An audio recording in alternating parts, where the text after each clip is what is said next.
Before we dive into the meat and potatoes here, I just need to preface this by saying this album, when I started being an Ani fan, when I was like a, overall wearing baby gay, this is the first album, Not a Pretty Girl was the first album that came out after I started being a fan of hers. So I was like, oh, okay. So we're talking 90s for real. Like I am in it. So this is not, this is smooth sailing, friendly territory. Great. Let's go.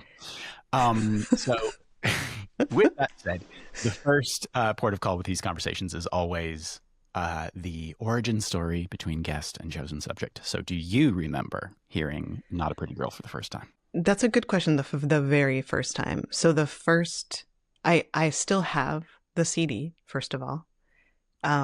Same. Great.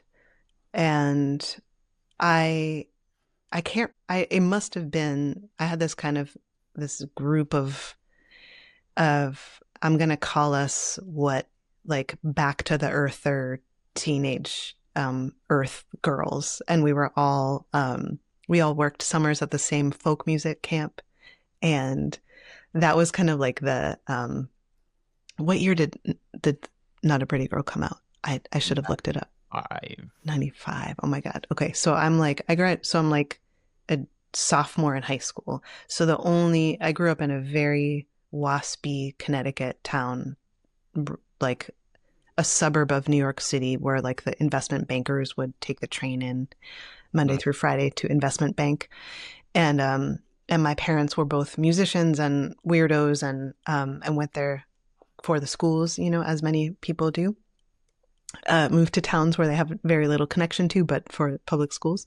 And I felt so disconnected from like, school life and the social strata of suburban high school. And then in the summers, I would have this incredible, revelatory time with these friends and with this community of who we were, just like outsiders, I guess, and really separate from the straight world, truly. And so I imagine listening to this record for the first time in that context, like in somebody's bedroom with like drapes and incense and crystals around.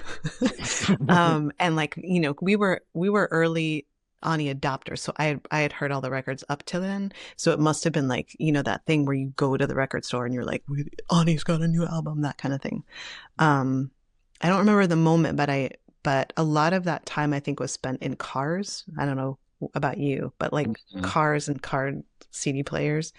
And I do remember listening to a lot of Ani and a lot of this record, like in somebody's backseat with like the wind blowing and just feeling like, can I swear? Of course. Okay, great. Fuck yes. Like I'm fucking free. Like there was some kind of like fuck yes freedom to it, that the words she was spitting out, just like, it was like she was like, here you go, here you go, here you go. Like, here are all these ways you can get free. Yeah. Same. It to me was just like, this album was like the embodiment of the moment in my life where I felt like I was becoming an independent person, where I was like developing my own tastes, was getting out in the world, had like more independence with my friends and what I could do and all that stuff. Yeah. But also this person who represented all of these feelings that I was having, all the things that I stood for, politically, personally, artistically. Yeah. And just like so exciting. I saw her just before this album came out at a tiny little club in Minneapolis that was like the size of my living room. And at that stage, this was like just before she really blew up. I'm getting goosebumps. That must have been like blowing your face off. Yeah, I was like, 15, 16 years old, something like that. And just being in a room with her, always she talks to the audience like she's friends with them. Yeah. I think that's why Living in Clip was the thing that made her really explode all over the place, is because it gave you that of being at one of her concerts. Yeah. but that particular moment, like feeling not like I was friends with her, but like there was this mutual thing going on that Oh yeah. Oh I yeah, yeah. hadn't felt before. Anyway, now I'm rambling. I promise. No, this is so good. I thought I was gonna. I mean, I don't know you. I did start listening to your podcast, and I'm now hooked. It's so cool. Forgive me for being ignorant about it before, but I thought, often I get asked to talk about things, and I'm like, am I gonna have to like convince someone that almost like I thought I might have to convince you that, I'm not an angry feminist who chose not a pretty girl to talk to you, like, am I going to be judged even for liking this record, So fangirl away. That is a really key point, I think, in terms of the political stuff. For me, my parents, everyone in my family, I think, would identify as a feminist. And it was a time when I was like, this is feminism that I can claim as my own. This is some, she's older than me, but only just. And this feels like my generation's version of what feminism is. And feminist issues, queer issues, all of those things that were like so a huge part of my core. And it's just like, oh my God, there she is. This is it. How did you identify that your parents were feminists? Like, who did it come from in your family? Oh, I mean, they said it, like that. It was a very, I come from a comically liberal family, when I came out, my mom was like worried that she had done something to make me feel like I couldn't have come out sooner. So, yeah. Awesome. But, like they would go to hear Gloria Steinem speak when she was in town, it like, got it. Very feminism was very present in my life, family, and in my house. So cool. Because I do think that my parents are both feminists, but it's really not in an overt way. And my mom was older. My mom was 39 when she had me, and so her experience of the 60s even was being in conservatory for piano and listening to classical music. Like she was like not a hippie. She wasn't a radical in that way in that time, and she was quietly working full time when me and my sister were growing up, and quietly not cooking us all dinner every night, and quietly, like there were all these really, now I understand, these very subversive things that she was kind of, her mother grew up in the mountains of Kentucky and had 4 kids and gave up her schooling to be a head of the household and help my granddad with his store. And anyway, so she saw her mother and what she gave up, and her mother even saw what her mother had given up of not going to school at all. Anyway, so I had this, I kind of had like a 50s version of feminism. Feminism is out there, but not in the Gloria Steinem way. And my dad, would absolutely say he was a feminist and had 2 daughters. And, there was never a question of like what we could do. It was always like, we can, you're just going to do whatever you do. And I think both my parents struggled to get out of their very traditional household roles of my dad being a breadwinner, even though my mom was working, but he was making more money and, not cooking dinner and not now we have terminology for this of like who's doing that. It's so new I can barely remember the words, but who's doing what kind of labor. My mom was doing a lot of household labor that wasn't valued. This is all to say that maybe this is what you're getting to, of like your, like, oh, this is mine. Like my feminism actually is like this. It is, it's this other thing. Like I am not getting married even. I am not having kids even. I'm married and I have kids now. But at 16, no freaking way, and I'm shaving my head, and most of all, I'm not a pretty girl. Like I think that was really that. I mean, I almost tear up just saying the name of the album. because it was such a radical idea, like owning it and like taking pride in not being a pretty girl. Again, being in this, high school in very preppy 90s Connecticut, I just always had this feeling that I was not enough. I wasn't thin enough. I wasn't blonde enough. I wasn't playing tennis enough. I wasn't like at the country club enough, like and definitely I was not pretty enough, and that was, I had found my person in Ani. I'd found my people in the other people I knew who loved Ani. And then there was the music.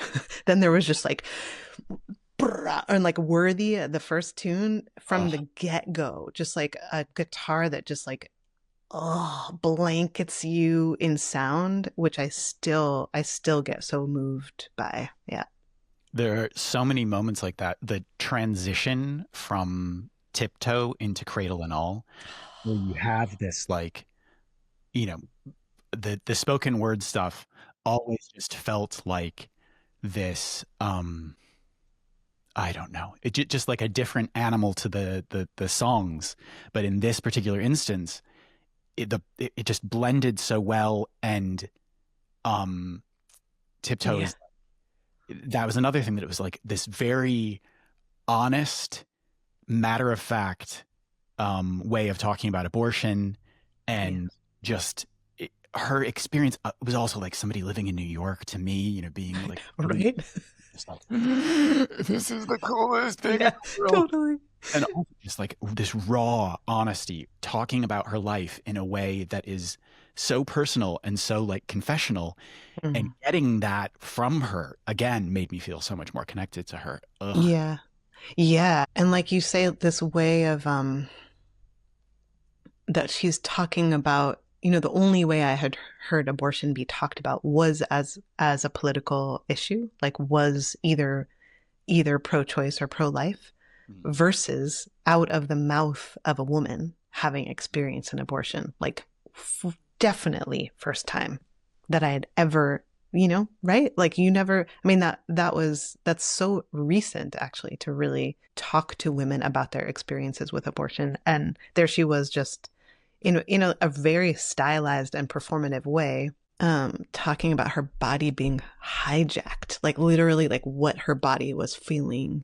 And yeah, that, it's interesting. We have a song on our record, See You There. And at the end of it, it's very much based on that Tiptoe moment at the end, where just like the distorted like voice all the way cranked all the way up, and there's always, in this record in particular, and I think definitely not as much in the records before Not a Pretty Girl, and I missed it later, where there would be these moments where you were kind of had like an aural shock where it felt like she was like she was back there, and then she came right up to this mic and she was saying this right here, body tiptoe back, or whatever, and I felt like she's like right in your ear, and that confrontation. It's so, I still value that so much in recordings, and using that sense of distance is so brilliant. Yeah, and like such a simple thing that I don't think I've ever heard anyone do something like that. Yeah. And not just an effect for the sake of that kind of sounds cool. It's like it serves, it's part of what she is saying. And that intimacy, like moving closer, getting in your ear in a way that like we're talking about this together. Yeah. Oh my God. So good. Can I ask you a question? And maybe you were going to ask this question, but so I feel like so much of my early radical self was birthed through listening to Ani. And then I think that there was a moment that I've been searching in myself when and why. I mean, I think I know why. Patriarchy, misogyny, internalized patriarchy and internalized misogyny. But I think there was a point at which it felt somehow like I had to reject her directness. And I think it was like in the mid 2000s when I started Tune-Yards, and when I started feeling like okay, I was a teenager in the 90s and now I have to distinguish myself as a musician and as a chick singer in an open mic. I need to distinguish myself from what came before.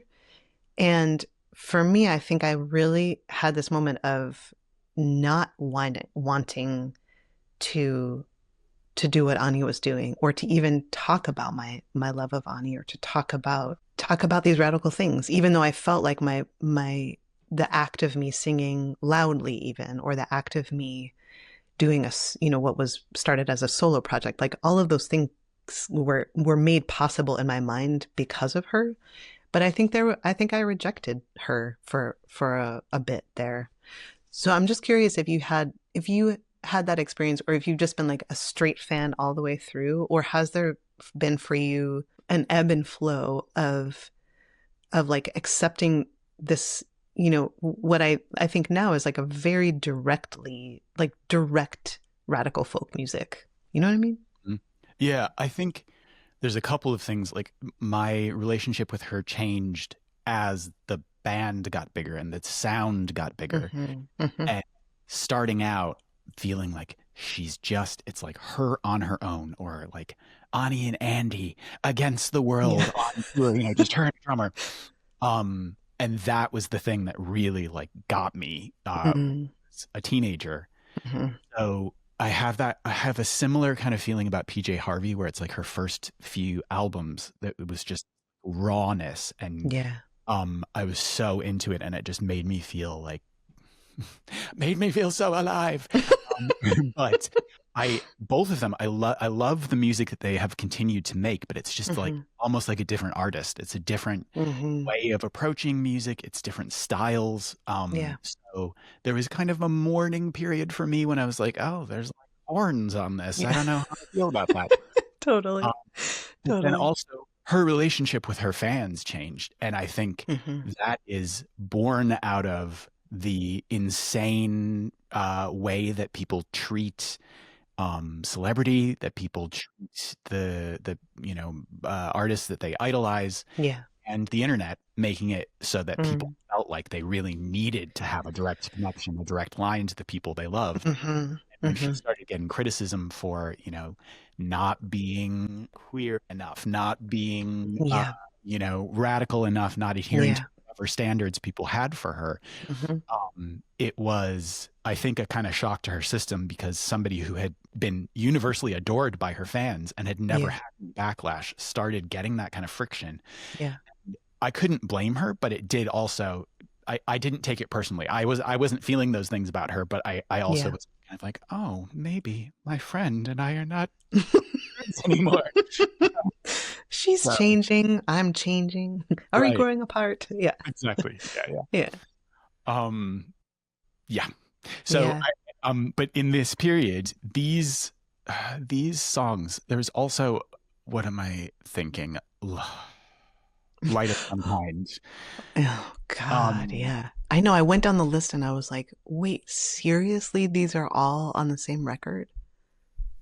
Like, and Not a Pretty Girl itself, which is the one, obviously it's like the one that gets in my head when I say the album title, but it's not till like way down in the record. And 32 Flavors, which is, I mean, that probably was like one of her biggest hits, right? In terms of like a single. That's not till near the end of the record either. So it's, Tell me about Light of Some Kind. Head shake. I just, like, it makes, I'm like, I don't know what to do with myself. You said chills. This entire conversation, I just feel my arms like going. Me too. But listening to this album through a few times in the last few days, I'm like, the way she talks about, and I guess that brings up similar issues where she's like in a relationship with a man and cheats on him with a woman, and it's a concept that could have been really salacious and like over the top, or not, handled in a subtle way, but the way she talks about it, she's talking to the man she's in a relationship with, like acknowledging the things that she's done, saying she's behaved badly, but trying to explain what has happened, and like the emotional life of that song. When I heard it, it's like, this is not an experience that I've had, but I guess I could have had it now because it's been explained to me so vividly that it feels like it's part of it. Yeah. Right. Which is something, as you're talking, I on that record, it's interesting because there are these, in my mind, there are kind of these two categories of songs on this record. And one is like total angst, like real angst. And then the others are maybe like joyful ebullience, even though they're still super powerful, but like 32 Flavors, where it has this kind of like sparkle to it, optimism maybe. But she goes so like that Light of Some Kind, I feel like that kind of forecasted and maybe is still about either the same relationship or a similar one in Dilate, right? Was that the next record? Like where, and Dilate was like, whoa, man, she's going through a tunnel of darkness. And Light of Some Kind feels like that. I think as a hormonal 16-year-old, there was a lot of angst that she really touched upon, where she was so expressive about pain, about heartbreak, and like the nuances of feeling torn and pulled, and of the excruciating pain of relationship. And then I think these songs like Not a Pretty Girl or Tiptoe, where it feels like she's like, no, I know exactly where I stand. So there's like these ones that are so angsty and like she's pulled. And then I think, obviously it is, as a 16-year-old, all of this really, the reason probably we're getting goosebumps is because it was like such a lived experience of being emotionally connected to the record. And then I think for me there now, I can't believe the articulation of political, like the way that politics intersects with that kind of heartbreak or emotion. It's so incredible. Like this morning I was like, she really said, like, how does it go? I'm not an angry girl, but seems like I have got everyone fooled. Oh, imagine you're a girl just trying to finally come clean, knowing full well they'd prefer you were dirty and smiling. Oh, holy shit. Yeah. Like even now I'm like, fuck yes. She just called it out so articulately. I swapped songs on you, but yeah, just the crystallization of these emotional states and political thoughts. And so, like, she's so smart, and the way she articulates these thoughts, even like for somebody who's so, anti-capitalist, wanting to be completely independent, not wanting to give money to record companies, listening to Not a Pretty Girl, saying, generally my generation wouldn't be caught dead working for the man. Generally, I agree with them, but trouble is you've got to have an alternate plan. So that idea that it's like, you can have these really lofty, worthy ideals, but you have to be able to understand how to enact them, what the action behind that thought. Right. That's one line in a song. Right. Right. That's the thing with each line. Yeah. So I used to call them pregnant phrases. Maybe that's not, someone gave me a better phrase, but I still keep coming back to that one. But just like it can birth so many different ideas. Yeah. Truly. Yeah. And like you were saying, the kind of alternating, not song to song, but throughout the album between like softness and sweetness and like charging at things full force. But songs like, Shy, that is like a different, I think Light of Some... God, that's on that record? Like, I seriously am like, are all these songs on this same record? It's insane. I know. But like a love song that still has this ferocity to it. Yeah. And then something like, okay. Hour follows hour. Yeah. Oh, you're going the other way. Yeah. Hour follows hour. All of it. Oh God. That's the thing. Like every time I'm like, wait, what? That song's on. Like, an hour follows hour after the million you never made. So she's like, I could be the million that you never, I could be the million that you, like, that's basically Rage Against the Machine. Mm-hmm. Literally, it's a Rage Against the Machine. And then right after that is like, hour follows hour, like water follows water, like so soft. Wow. It's so beautiful. And I think she was 25, and this Oh was her my 6th God. album. 6th? Yeah. Have you read her biography of No. her first biography? It's wonderful, and I want to read it again because I think I have this fantasy story based on listening to her records of what her life was like, and then when I read the biography, I was like, some of it, you know, was corroborated, and others of it, I was like, wait, what? That's different than the narrative I had in my head. But just being on her own so young. Yeah. And it reminds me, I mean, 32 Flavors, I think that idea is embodied in the record. Like, she's basically like, I can go hard, I can go so soft, I can go so fucking hard, and then I can go even softer than before. And then comes 32 Flavors of like I'm everything, which I think it's interesting. We have this song on our new record called How Big is the Rainbow?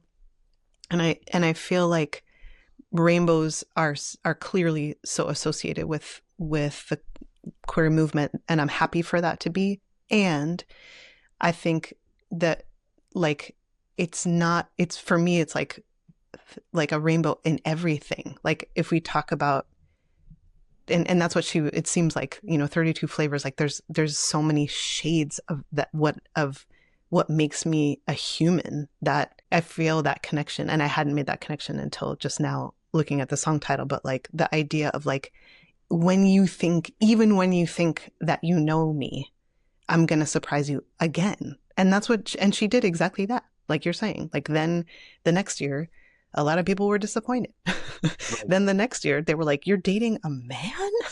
Or, right. That, and she's just like, again, I'm going to prove to you that I'm not going to fit. And even though you think I'm talking about not fitting this way, then I'm going to show you I'm also not fitting that way. And it's kind of like a dare. It feels like I dare you to love me, actually. Like, I dare you to love me even now, and even as this person. And I dare you to love me as I change, and as I become, and as I evolve and become, a shade that you never have seen before.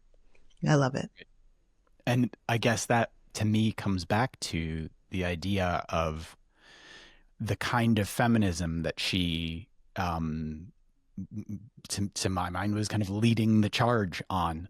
Yeah. It says, and I mean, I think this is a fundamental idea to feminism generally, that women get to decide who they are. Women get to decide who they want to be, what they want to do.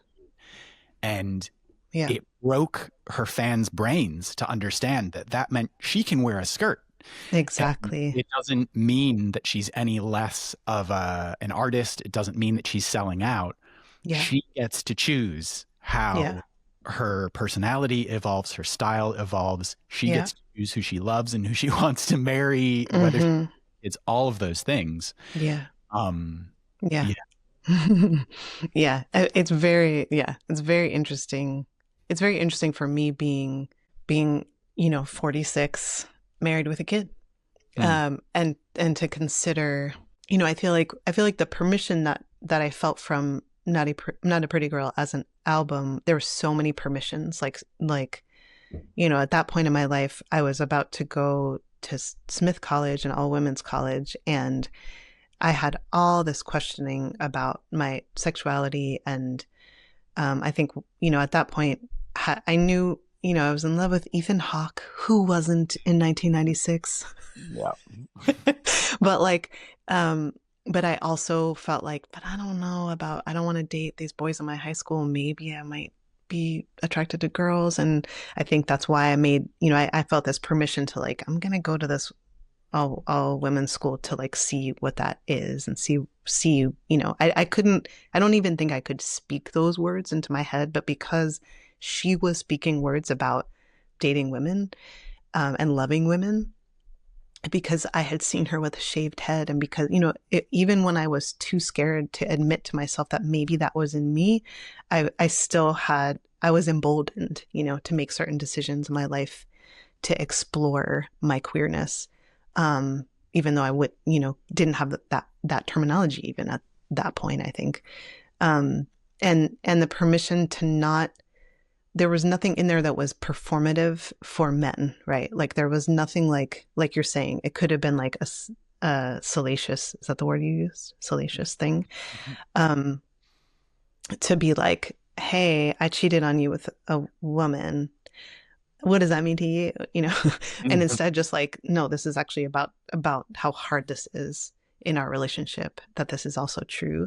And never felt like, it never felt like it was anybody's business. Like whatever she knew what she was going to talk about was just like because she felt like she needed to talk about, not because it was performative for anybody else, or because it was anything other than like her speaking her truth. Now, as that kind of, I feel like it is less, what is it? It's being this perspective of middle age, really, of like, I'm not everything that anybody wants me to be. And I think for me also there was a tough moment for me around race with Ani, and the plantation thing. And then I was like, she had dreads for a while. And like, there's like where I realized like that you can both be like, how can you both be, so confident and so outspoken and so like, like in the way that she was like, yeah, I married a man, or I'm dating a man, and like, screw you if you judge me for that. Like, that's not giving me room. And then I think there, in my generation and certainly beyond, there is this like, but wait a second, like where are we causing harm, and where do we need to do our reckoning as white people? And I think I wanted her to be in like a less defensive place. And I don't know.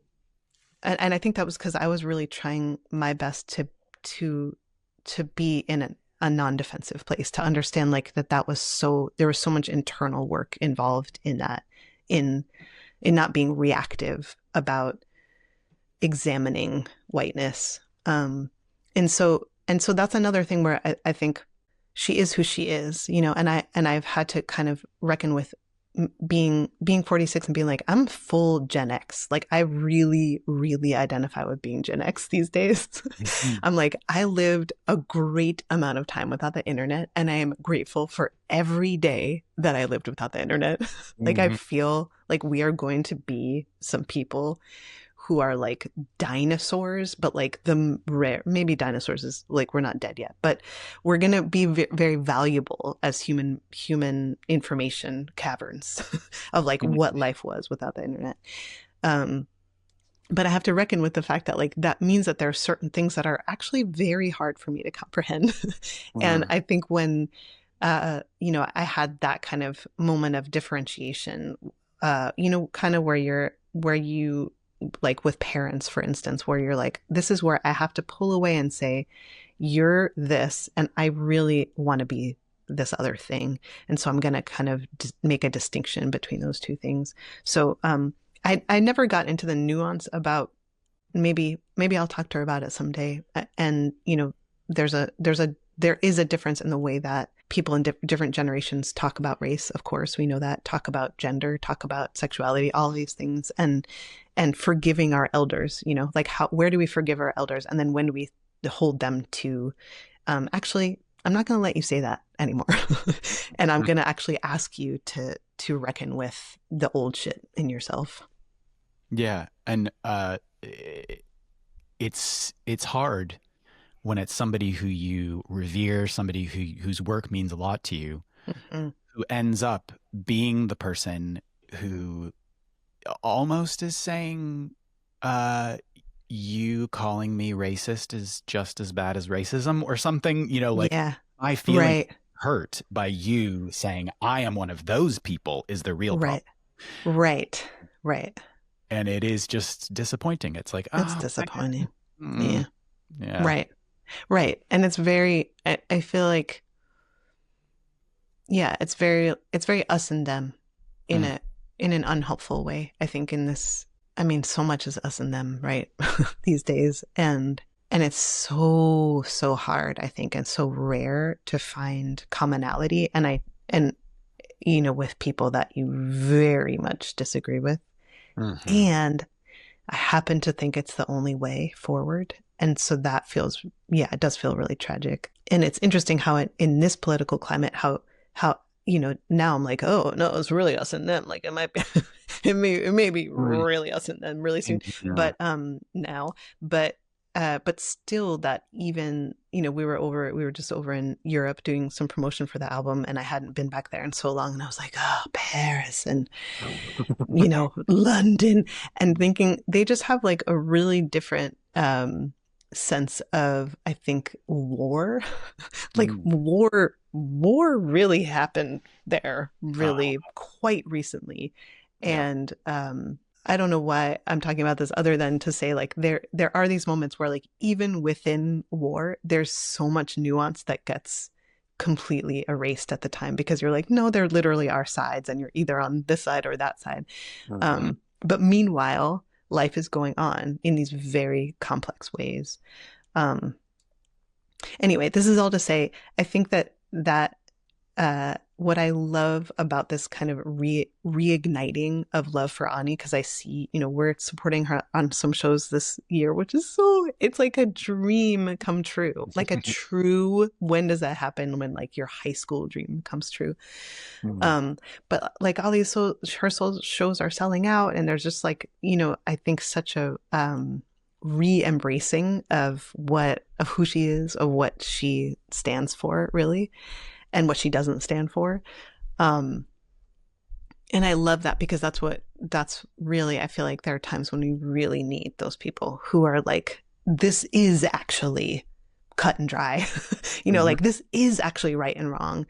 And maybe there, maybe 10 years ago, I was hoping that there might be a little bit more of like room for nuance in that. And now it's like, no, there are 18 things right now that like we all need to be like, fuck no. And just stand super strong for or against. And she's so good at that. She's ride or die with that shit. Yeah. Yeah. God, I went to see Cabaret on Broadway last night, and it's just like,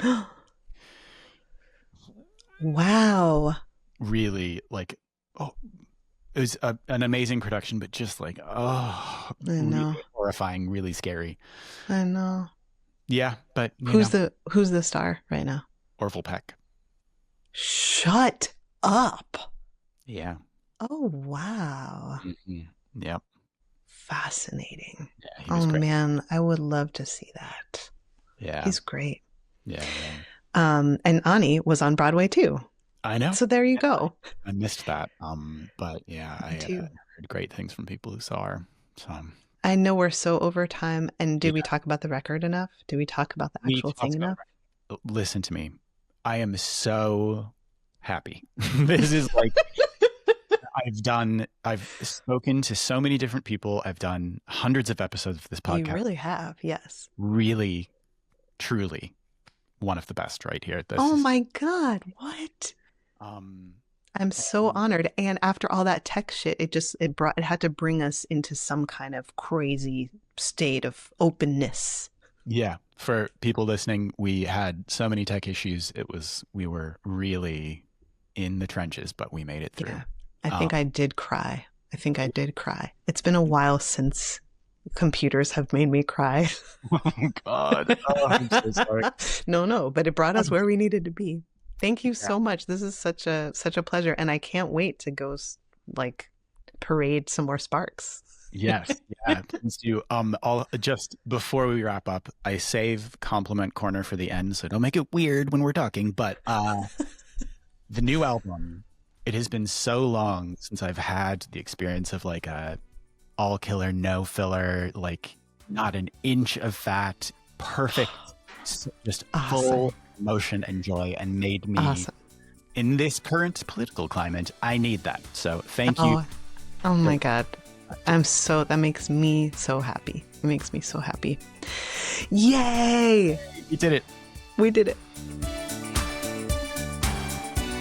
Hey, do you want more conversations with incredible people talking about the movies and music they love? Then subscribe to the Spark Parade YouTube channel.